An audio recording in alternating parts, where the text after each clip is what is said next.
네, 과거 기무사령부의 계엄 문건 작성 의혹에 대한 윗선 수사가 본격화됐습니다. 어제 김관진 전 청와대 안보실장과 한민구 전 국방장관이 소환 조사를 받았는데요.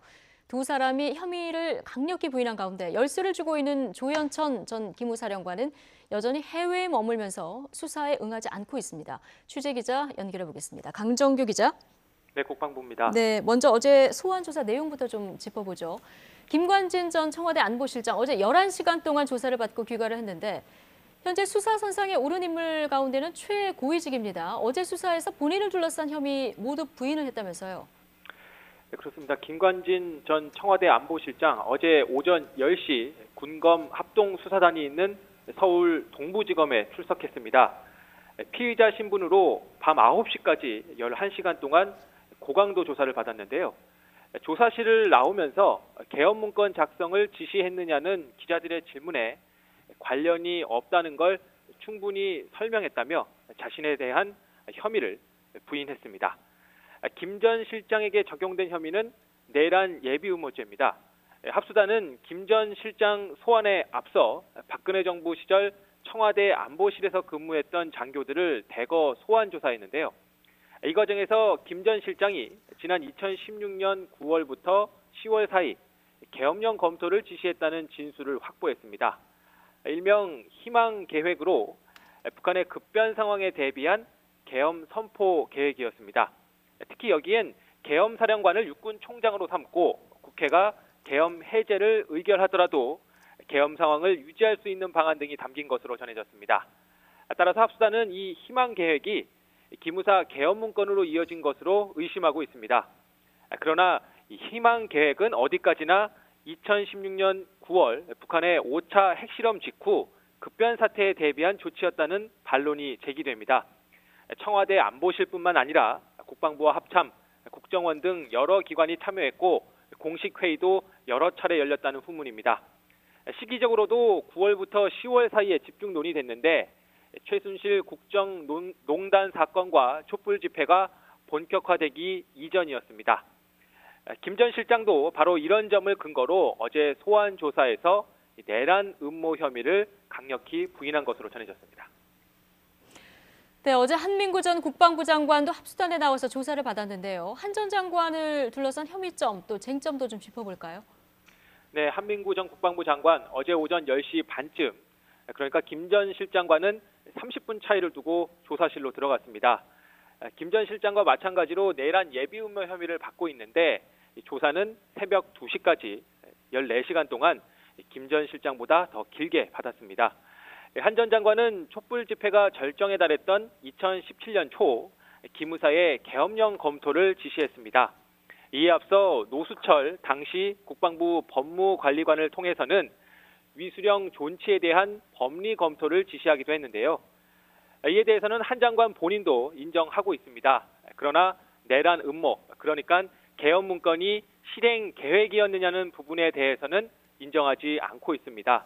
일단 계엄 문건 관련해서는 촛불 집회가 격해져 경찰이 통제력을 잃어버리는 만일의 사태에 대비한 조치였을 뿐이라고 해명해 왔고요. 위수령 법리 검토에 대해서는 당시 더불어민주당 이철희 의원실의 위수령 폐지 관련 질의에 답변하는 과정이었다고 설명했습니다. 그러니까 어디까지나 검토 차원이었지 내란 음모는 상식적으로 말이 되지 않는다고 주장해온 겁니다. 예.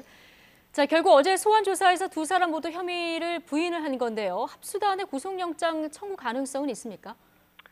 네, 오늘 아침에 제가 노만석 합동수사단장 그리고 전익수 군 특별수사단장에게 전화해서 그 부분을 확인해 봤는데요. 예. 구속영장 청구는 너무 앞서갔다라는 대답이 돌아왔습니다. 통상 수사기관이 충분한 정황 증거를 갖고 있을 경우 피의자가 혐의를 강력히 부인하면 구속영장을 청구하기 마련입니다.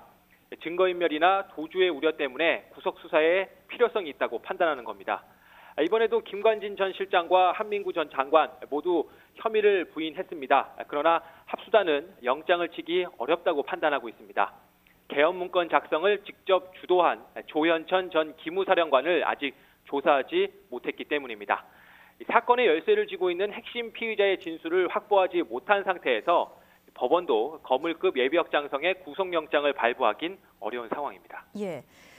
자, 계엄 문건 관련 윗선 수사는 본격화된 건데요. 정작 이 문건 작성을 직접 주도했던 이 조현천 전 기무사령관, 지금 행방이 오리무중입니다. 강제 소환 절차는 진행이 됩니까?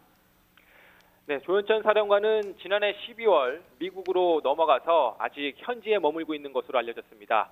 그동안 합수단은 여러 경로를 통해 접촉을 시도하고 소환도 통보했지만 불응하고 있습니다.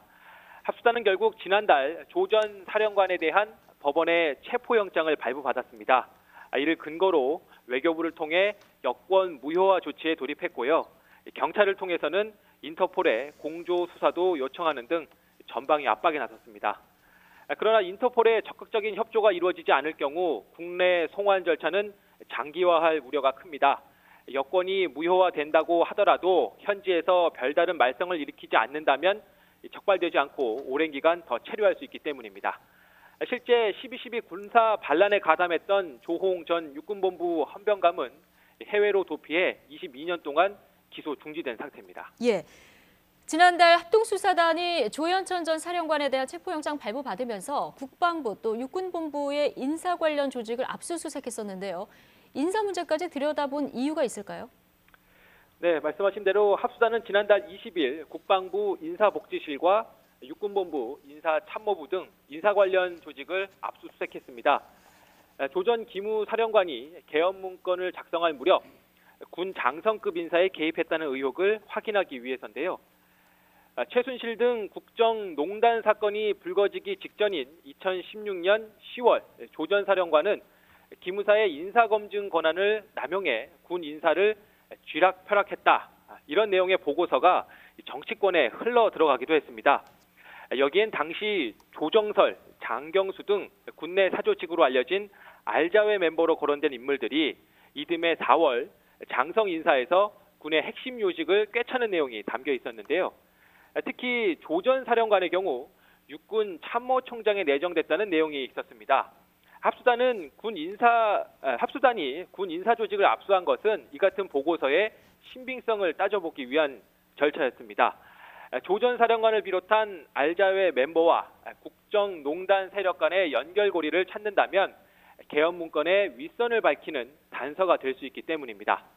또 조 전 사령관을 비롯해 계엄 동원군 지휘관에 포진해 있던 알자회 멤버들이 개인의 영달을 위해 정권에 과잉 충성했다는 점이 드러날 경우 계엄 문건의 실행 의지를 규명하는 근거가 될 수도 있습니다. 네, 자, 여기까지 듣겠습니다. 국방부 출판은 강정규 기자였습니다.